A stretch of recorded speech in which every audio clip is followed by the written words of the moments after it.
दुर्गा दुर्गा दुर्गा दुर्गा दुर्गा दुर्गा दुर्गा दुर्गा दुर्गा दुर्गा दुर्गा दुर्गा दुर्गा दुर्गा दुर्गा दुर्गा दुर्गा दुर्गा मेरी दुर्गा री दुर्गा दुर्गा मेरी दुर्गा री दुर्गा।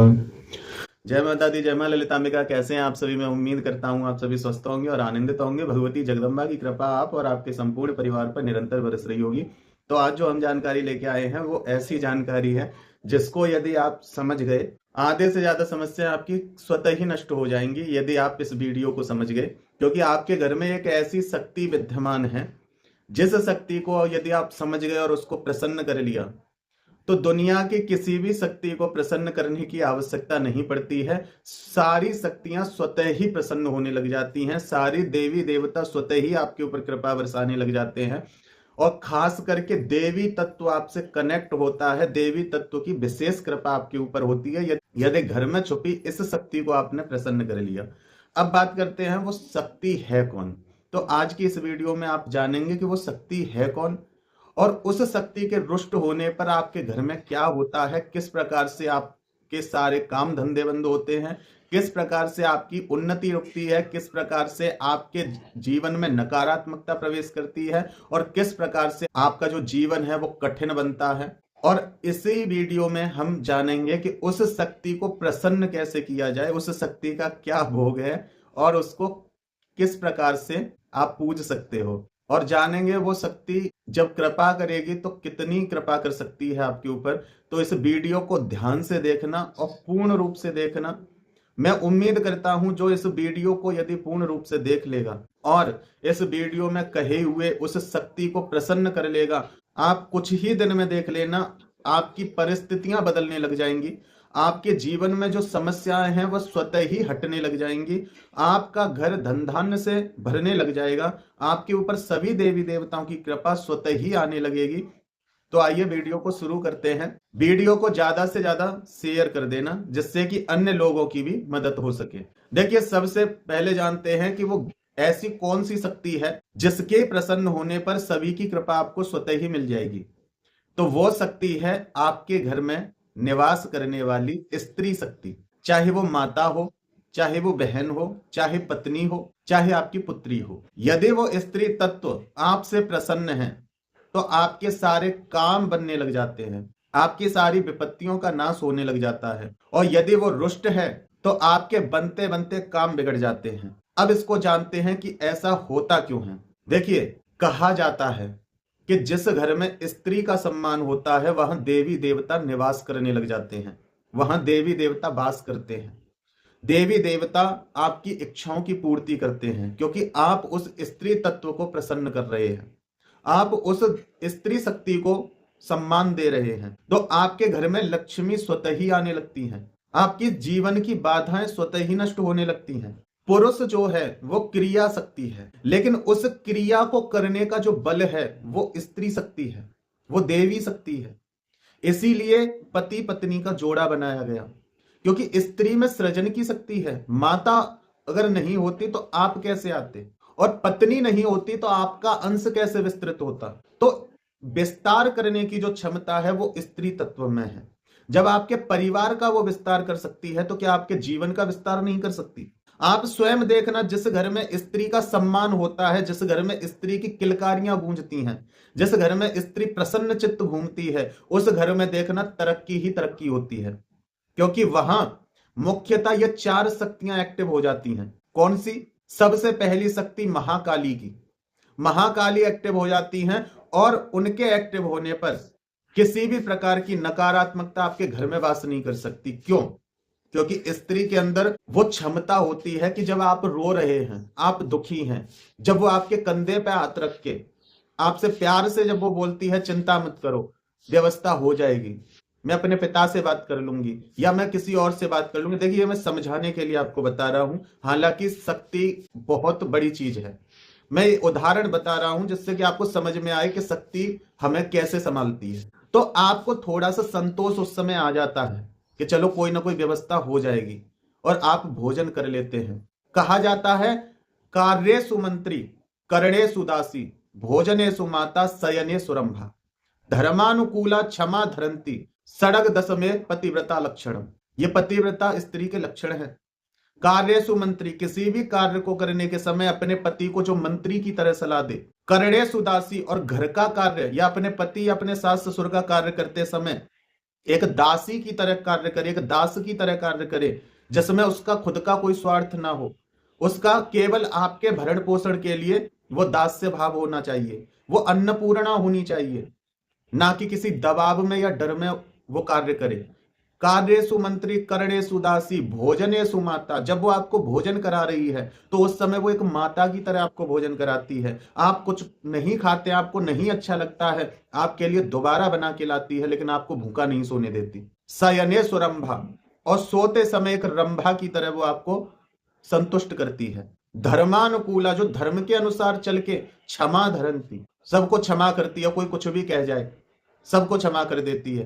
पूरे दिन कार्य करती है, बार बार अपना अपमान सहन करती है, क्योंकि इतनी शक्ति किसी पुरुष में नहीं आ सकती। पुरुष से यदि ऑफिस में भी कोई दो बात कह दे, दिमाग खराब हो जाता है, कल से ऑफिस नहीं जाऊंगा, रिजाइन दे दूंगा, ये कर दूंगा, वो कर दूंगा। लेकिन एक स्त्री के अंदर वो शक्ति है, स्त्री वो शक्ति है जो पूरे दिन अपना अपमान सहन करके, पूरे दिन सबके लिए दास की तरह कार्य करके, और उससे कोई पूछे भी नहीं कि तूने कुछ खाया है या नहीं, फिर भी अपना स्वयं भरण पोषण करके सब कुछ भुला के रात को सो जाती है। क्यों? क्योंकि उसे अगले दिन की शक्ति को संचारित करना है, उसे अगले दिन अपने परिवार की ऊर्जा को संभालना है, अपने परिवार का भरण पोषण करना है, अपने परिवार को वो शक्ति प्रदान करनी है जिससे कि वो अपने दैनिक कार्य कर सके। स्त्री ही आपको वो शक्ति देती है जिससे वो आप कार्य कर सको।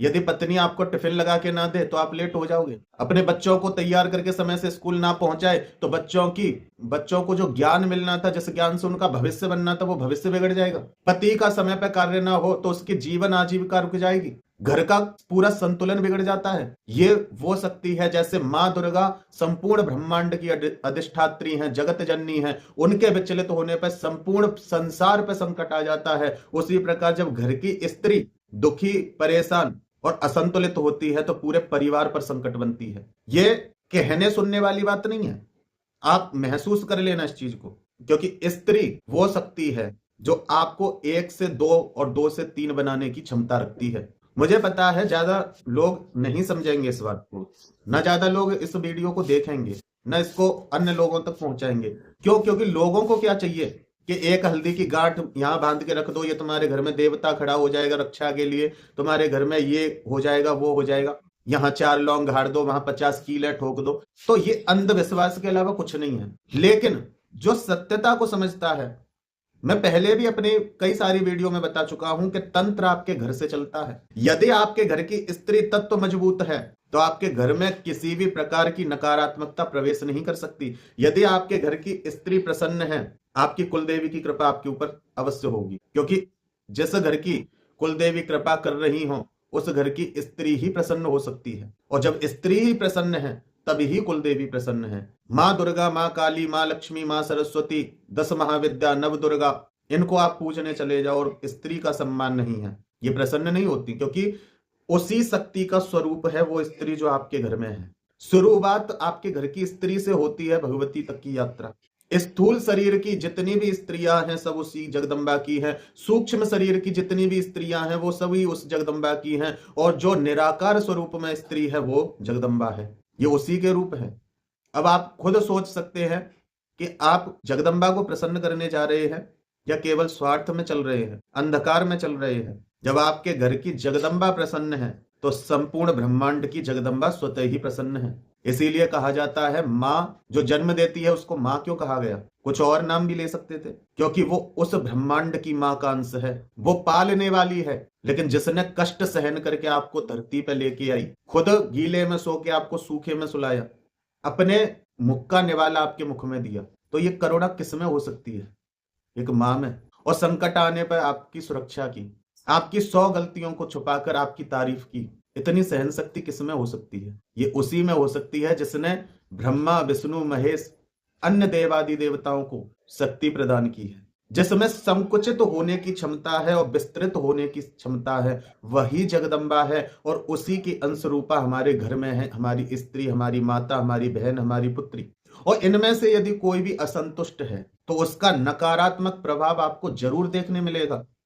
ये बात मेरी गांठ बांध लीजिए। अब ये मान लो, देखिए सबसे पहले जो लक्ष्मी है वो आपकी रसोई से होके चलती है। मान लो किसी स्त्री को आपने अपशब्द बोल दिया, चाहे वो आपके घर की कोई भी स्त्री है और उसके हाथ में रसोई है, वो आपके घर की रसोई संभालती है, आपने उसको अपशब्द बोल दिया और उस घुटन को, उस बेचैनी, उस अपमान को दबाकर वो स्त्री रसोई घर में प्रवेश कर गई।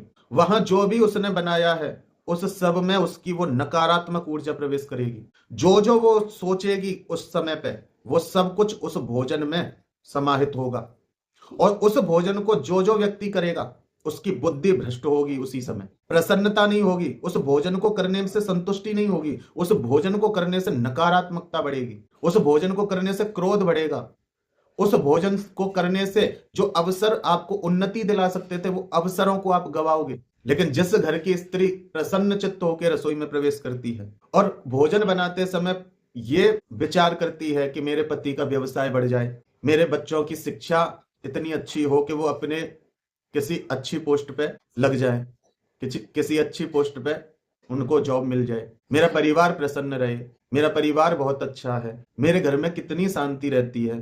जब इस प्रकार के उसके विचार चलते हैं तो वही आपके आसपास होने लगता है, क्योंकि इच्छा शक्ति, ज्ञान शक्ति, क्रिया शक्ति तीनों है, तीनों शक्तियों को लेके चलती है एक स्त्री। और हम क्या कर रहे हैं, हम बाकी तो सब कुछ कर रहे हैं लेकिन जो हमारे घर में शक्ति छुपी है हम उसको नजरअंदाज कर रहे हैं। अब आप स्त्री को प्रसन्न मत रखो और आप सोचो कि माँ जगदम्बा मुझसे प्रसन्न हो जाए या मेरी कुलदेवी मुझसे प्रसन्न हो जाए या माँ लक्ष्मी मुझे अब अथाह धन दे दे या माँ सरस्वती मुझे ज्ञान दे दे। नहीं दे सकती, क्योंकि उन्होंने अपना जो एक छोटा सा शक्ति पुंज आपके घर में आपकी माँ, आपकी बहन, आपकी पुत्री, आपकी पत्नी के रूप में जो आपको दिया है संभालने के लिए, जब आप उसे नहीं संभाल पा रहे तो उस जगत जननी जगदम्बा को कैसे संभालोगे? जब आप उनको संतुष्ट करके आगे नहीं बढ़ रहे हो तो आप कैसे उस परम शक्ति को संतुष्ट कर पाओगे? कुछ लोगों को मेरी बात व्यर्थ लग रही होंगी, लगेंगी, क्योंकि गलती आप लोगों की नहीं है, गलती है समाज की। समाज ने हमेशा स्त्री को एक ऐसी चीज बना के रख दिया कि स्त्री तो दबके ही रहेगी, स्त्री को कुछ समझा ही नहीं जाता। लेकिन आपको पता नहीं कि स्त्री आपके घर की हो चाहे बाहर की हो, उसके हाथ में है। वो चाहे तो आपको राजगद्दी दिला दे और वो चाहे तो आपको समाज में बैठने लायक ना रहने दे, क्योंकि ये संपूर्ण संसार शक्ति से चलता है। और जिसके जीवन में शक्ति नहीं है या आपके शरीर में ही शक्ति ना हो, क्या आप हलवी पाओगे? जिस घर में स्त्री होती है वहां सब आना पसंद करते हैं। क्यों? क्योंकि वहां एक माँ की तरह ममता भी मिलती है, वहां एक बहन जैसा प्यार भी मिलता है, वहां एक सकारात्मकता का एहसास होता है, अपनापन महसूस होता है, मातृत्व महसूस होता है। हर कोई व्यक्ति आना चाहता है। लेकिन आप देखना, जिस घर में स्त्री तत्व नहीं है उस घर में भगवान तो छोड़ो, इंसान भी आना पसंद नहीं करता। तो सोचो, इंसान नहीं आ रहे हैं तो देवी देवता तो बहुत दूर की चीज है। एक स्त्री हमेशा यही चाहती है कि मेरे परिवार का मान सम्मान बढ़े। अच्छा, आपने एक चीज ये देखी हो कि जिस चीज को आप एब्जॉर्ब नहीं कर पाते, जिस चीज को आप नोटिस नहीं कर पाते, उस चीज को आपके घर की स्त्री नोटिस कर लेती है। उसकी जो विचारधारा है वो अधिक संवेदनशील होती है, पुरुष से ज्यादा सहन शक्ति है उसके अंदर, पुरुष से ज्यादा बुद्धिमान है वो। आ ब्रह्म कीट जननी वर्णाश्रम विदायनी, जब वो जगदम्बा सृष्टि जो रचने वाले ब्रह्मा है उनकी जननी है, तो सोचो उनका जो अंश है वो बुद्धिहीन कैसे हो सकता है? ये तो लोगों ने मिथ बना दिया कि स्त्री में दिमाग नहीं होता। अरे स्त्री में दिमाग होता है, लेकिन बार बार उसके दिमाग पे बार तो समाज ही करता है। तुम स्त्री हो, तुम बच्ची हो, तुम लड़की हो, तुम्हें ये नहीं करना चाहिए, तुम्हें वो नहीं करना चाहिए, तुम्हें ठीक है। धर्म के अनुसार चलाइए स्त्री को, स्त्री का धर्म ये है, कन्या का धर्म ये है, बहन का धर्म ये है, माँ का धर्म ये है, धर्म अनुसार चलाइए। लेकिन उसके आत्मविश्वास को खंडित मत कीजिए कि तुम कुछ नहीं कर सकती, तुम एक स्त्री हो। मेरी बात ध्यान रखिए, स्त्री अबला नहीं सबला है। यदि अपने पे आ जाए तो वो भद्रकाली है, तुम्हारे सारे संकटों को चबा जाने की शक्ति है उसमें। और यदि बिगाड़ने पे आ जाए तो वही स्त्री तत्व अलक्ष्मी भी है, दरिद्रता फैलाने वाली भी है। वही स्त्री आपके घर को स्वर्ग बना सकती है और वही स्त्री आपके घर को नरक से भी बदतर बना सकती है। इसलिए आपके घर की जो मुख्य शक्ति है वो है स्त्री। आपने मंदिर में घंटियारी तो खूब हिला ली, पूजा तो खूब कर ली, वहां ऊर्जा तो प्रकट कर ली, लेकिन जो आपके घर में ऊर्जाओं की महाशक्ति घूम रही है, आपकी घर में स्त्री तत्व के रूप में, उसके अनुसार वो ऊर्जा कार्य करेगी। यह ध्यान रखिए, उसके अनुसार वो ऊर्जा कार्य करेगी। यदि घर की स्त्री बहुत तेज स्वर में बोलती है, क्रोध में रहती है, चिड़चिड़ी रहती है, गुस्से में रहती है, दुखी रहती है, निरंतर रोती है, आप देख लेना आपके काम धंधे सारे रुक जाएंगे, आपके घर में कलेश प्रारंभ हो जाएगा, आपके घर में उन्नति के मार्ग बंद हो जाएंगे, आपके घर में खुशियां आना भूल जाएंगी। ये ध्यान रखना। लेकिन जिस घर में घर की स्त्री खिलखिलाती हुई घूमती है, जिस घर की स्त्री तेज आवाज में नहीं बोलती है, एक सभ्यता के साथ, सौम्यता के साथ बोलती है, तो आपके घर में प्रेम और करुणा का वास होता है, लोगों के बीच में प्रेम बसता है। अच्छा, आप एक चीज देख लीजिए, जिस घर की स्त्री प्रेम से, कायदे से, सम्मान के साथ आपके घर का कोई बड़ा है, उसके सामने वो सभ्यता के साथ पेश आए, आप देखना उस घर के बुजुर्ग भी प्रसन्न रहते हैं। और वही स्त्री यदि बड़े लोगों के बीच में उच्च सुर में बोल जाए, तेज आवाज में बोल जाए, तो वही कलेश प्रारंभ। तो ये मैं उदाहरण देने के लिए बता रहा हूं, ये अपने जीवन में आप नोटिस करना, इसलिए मैं ये बता रहा हूं आपको। वैसे समझाऊंगा तो आपको समझ में नहीं आएगा, इसलिए मैं छोटे छोटे उदाहरणों से समझा रहा हूं कि ये चीजों को आप नोटिस करके देखना। जैसे घर की स्त्री रोने बैठ जाए, आप देखना एक अजीब सा वातावरण हो जाता है उस टाइम, एक अंदर से घुटन सी, चिड़चिड़ापन सा होने लगता है। और जिस घर की स्त्री मुस्कुराए तो दुख भी बहुत छोटे लगते हैं, बहुत कम लगते हैं। तो ये आपके घर की सबसे बड़ी शक्ति है, इसको प्रसन्न कर लो। अब इसको कैसे प्रसन्न करना है, ये ध्यान से सुनिए। कभी भी कोई भी स्त्री हो, चाहे आपके घर में हो या घर से बाहर हो, उनका सम्मान करो, उनको कुदृष्टि से मत देखो। दूसरी बात, जो आपकी घर की स्त्रियां हैं, यदि उनसे कोई गलती हो जाती है तो उस गलती को इस तरह से उनके सामने मत बताओ जिससे कि उनका आत्मबल गिर जाए, उनका आत्मविश्वास कम हो जाए। उनको यही सांत्वना दो, कोई बात नहीं, होता है। उस टाइम यकीन मानिए, यदि उस स्त्री के मन में ये आ गया, कितना अच्छा व्यक्ति है, मुझसे इतनी बड़ी गलती हो गई लेकिन इसने कुछ नहीं कहा, ये हमेशा खुश रहे। याद रखना, वो दुआ आपको कितनी तरक्की दिला सकती है ये आपको नहीं पता। वो सम्मान की अधिकारी है, उसको सम्मान दीजिए। और जिस घर में स्त्री का सम्मान है, वहीं सारे वैभव हैं, वहीं सारे सुख है। और ध्यान रखना, जिस घर में स्त्री रोती है, उस घर के बच्चे भी नकारात्मक हैं। बच्चे रात को डरते हैं उस घर में, क्योंकि वहां की ऊर्जा असंतुलित हो गई, वहां की शक्ति विचलित है, जो स्त्री के रूप में आपके घर में है, वो विचलित हो गई। तो सारे विचलित होंगे, चाहे वो बुजुर्ग हो, चाहे वो बच्चा हो। आपकी उन्नति रुकेगी, आपके घर में लक्ष्मी कभी वास नहीं करेगी। आपके जो मुस्कुराती हुई स्त्री का लक्ष्मी रूप है, जब वो आपके घर में नहीं है, चिड़चिड़ी, गुस्सैल स्त्री के रूप में वो आपके घर में रह रही है, तो वो स्वरूप किसका है? अलक्ष्मी। वो स्वयं अलक्ष्मी बन गई, तो लक्ष्मी कहाँ रहेंगी वहां। तो मैं स्त्रियों से तो कुछ नहीं कह सकता, बस मैं इतना ही कहूंगा कि कभी भी अपने परिवार के लिए गलत मत सोचना। मेरे पास शब्द नहीं है एक्सप्लेन करने के लिए, और ना आप इस चीज को इतनी जल्दी समझ पाओगे, लेकिन सीधे शब्दों में मैं कहूं, आप एक शक्ति हो, आप जगदम्बा हो, और आपके विचलित होने पर आपका पूरा घर असंतुलित हो जाएगा। इसलिए कभी भी अपने परिवार को गलत मत बोलना। यदि आपसे कोई कुछ कहता है, आप एक चीज सोच लीजिए कि मैं जगदम्बा हूं, अगर मैंने कुछ भी क्रोध में आके किया तो मेरी ये बनाई हुई जो सृष्टि है, जो ये परिवार है, ये बिखर जाएगा। जैसे मां आदि शक्ति के विचलित होने पर संपूर्ण ब्रह्मांड संकट में आ जाता है। वो ब्रह्मांड की जननी है, आप एक परिवार की जननी हो। और जो मेरे भाई इस वीडियो को देख रहे हैं, उनको मैं स्पष्ट शब्दों में कहना चाहता हूं, आप अपने घर के स्त्री तत्व को प्रसन्न कर लो। आपको किसी मंदिर के घंटे बजाने की जरूरत नहीं पड़ेगी। आपके घर में जो होगा, आपके घर में जो दिव्यता आएगी, वो दिव्यता ऐसी होगी जो सामने वाला व्यक्ति भी देख के ये कहेगा कि भाई कौन सी पूजा करते हो, तुम्हारे घर में इतनी शांति कैसे, तुम्हारे घर में इतनी दिव्यता कैसे? क्योंकि वहां की शक्ति को आपने संतुलित कर लिया।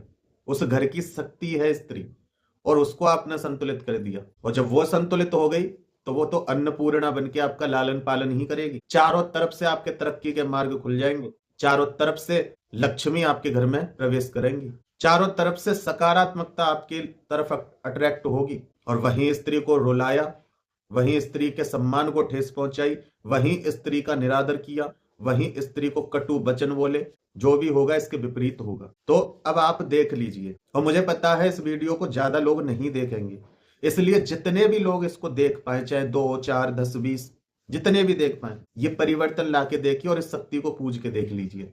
अब पूजने का मतलब ये नहीं कि आरती लेके आरती करने लग जाओ। पूजने का अर्थ है खुश रखो। और जो स्त्री हैं, जो माताएं हैं, उनको भी थोड़ा ये सोचना पड़ेगा कि हमें खुशी इस प्रकार की ढूंढनी है जिसकी पूर्ति सामने वाला कर पाए।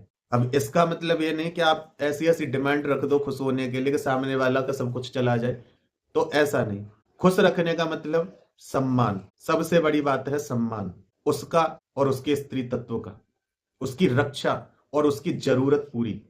और जरूरत वो जो आवश्यक है, ऐसी जरूरत नहीं जिसमें सामने वाला रोड पे आ जाए। समय से भोजन, मौसम के अनुसार वस्त्र और दो प्यार की मीठी बातें, चाहे वो माँ हो, चाहे स्त्री हो, पुत्री हो, बहन हो, उसकी जरूरत पूरी कर दो। फिर वो जो आपके लिए दुआ मांगेगी, अपने उस स्त्री तत्व की जो अधिष्ठात्री जगदम्बा है, उसका अंश प्रसन्न है तो वो जगदम्बा भी तो प्रसन्न होगी। देगी कौन? वो। शुरुआत कहां से होगी? घर से।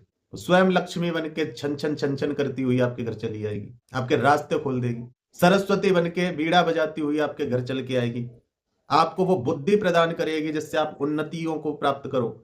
आपके बच्चों को वो बुद्धि प्रदान करेगी जिससे कि वो अपने भविष्य को सुधार पाए। समय आने पर वही भगवती जगदम्बा आपके घर में भद्रकाली बन के खड़ी हो जाएगी, कोई भी परिवार पे आंच नहीं आने देगी। तो ये समझ लीजिए, मूर्तियों के सामने माथा फोड़ो मत। जो भगवती ने अपना एक तत्व दिया है, स्त्री तत्व, उसका सम्मान कर लो। और स्त्रियों को चाहिए जो शिव स्वरूप पुरुष तत्व है, वो उनका सम्मान कर लें। और जब ये दोनों एक दूसरे का सम्मान करने लग जाते हैं, तब ये बनते हैं अर्धनारीश्वर। ऐसे ही स्त्री को आधा अंग नहीं कहा जाता पुरुष का। उस शिव शक्ति का ही स्वरूप पुरुष और स्त्री है, उसी का अंश है। जैसे वो दोनों एक होकर संपूर्ण सृष्टि का लालन पालन संहार कर रहे हैं, उसी प्रकार जब पुरुष और स्त्री एक लय में हो जाएं, तभी सृजन होता है। और दोनों की एक सलाह रहे तभी पालन होता है। और जब दोनों ही एक होते हैं तभी संहार भी होता है। अब पुरुष किसी को बचाए और स्त्री नहीं चाहे कि वो उसको बचाए, या पुरुष चाहे कि मैं उसको मार दूं और स्त्री चाहे कि ये उसे नहीं मारे, तो ये अलग अलग होना सारी व्यवस्था को बिगाड़ देता है। जब तक शिव और शक्ति अलग हैं, जब तक पुरुष और स्त्री के मत अलग हैं, तब तक आपके परिवार को कोई नहीं बचा सकता, ना कोई तंत्र, ना मंत्र, ना कोई देवी, ना कोई देवता। जब तक अपने घर के तत्व को आप नहीं संभालोगे, जिसको जो सम्मान मिलना चाहिए वो नहीं दोगे, अपने कर्मों को शुद्ध नहीं करोगे, ये प्रकृति है और यहाँ शक्ति की चलती है, पुरुष की नहीं चलती। जिस दिन शक्ति निकल गई तुम्हारे शरीर को छोड़ के, उस दिन तुम्हारे शरीर की कोई पूजा नहीं करेगा।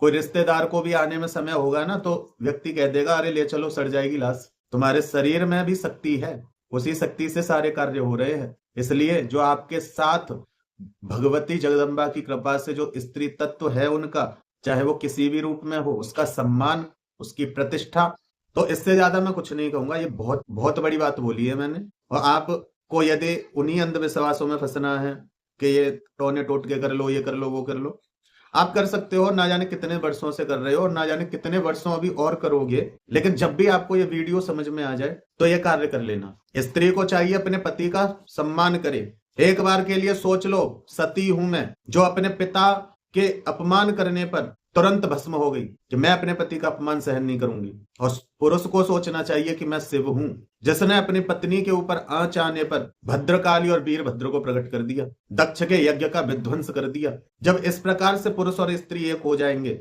एक दूसरे का सम्मान करेंगे, उनको सम्मान देंगे, ना कोई तलाक होंगे, ना किसी घर में झगड़े होंगे और ना किसी घर में दरिद्रता होगी, ना किसी के घर में जादू टोने टोटके यंत्र मंत्र कुछ नहीं होंगे। मेरी बात समझ लो, अब भी कुछ नहीं होगा। जब शक्ति और शिव पूर्णता हो, एक रूप में आ जाए, तो ऐसी कौन सी शक्ति है जो उनके सामने भी ठहर जाए। विषम से विषम परिस्थिति से निकल के आ सकते हैं जब पति पत्नी एक हों। कमेंट जब मैं पढ़ता हूं कि मैं अपने पति का चेहरा नहीं देखना चाहती, पति कहता है मैं अपनी पत्नी को नहीं देखना चाहता, बुलाना नहीं चाहता। अरे तो तुम चाहते क्या हो? तुम्हारे जीवन की केवल ऊर्जा गड़बड़ हुई है, तुम उसमें बदलाव करो। नहीं वही स्त्री तुम्हारे पैर दबाने लग जाए और नहीं वही पुरुष तुम्हारी सारी इच्छाओं की पूर्ति करने लग जाए, तुम्हें प्रसन्न रखने लग जाए, तुमसे प्रेम के दो शब्द बोलने लग जाए। स्त्री के हाथ में है सब कुछ, घर को बिगाड़ना और बनाना। अब यहाँ कुछ बहनों को, कुछ भाइयों को गलत लग सकता है तो लग जाए, क्योंकि मैं स्पष्ट बोलता हूं और साफ बोलता हूं। मैं किसी के दबाव में नहीं रहता, क्योंकि बोलता हूं वो सत्य है और सत्य किसी से डरता नहीं। तो अपने घर की स्त्री को सम्मान दें और स्त्री को चाहिए कि पुरुष को सम्मान दें। देखिए फिर आपके घर में कैसे देवी देवताओं का वास होता है।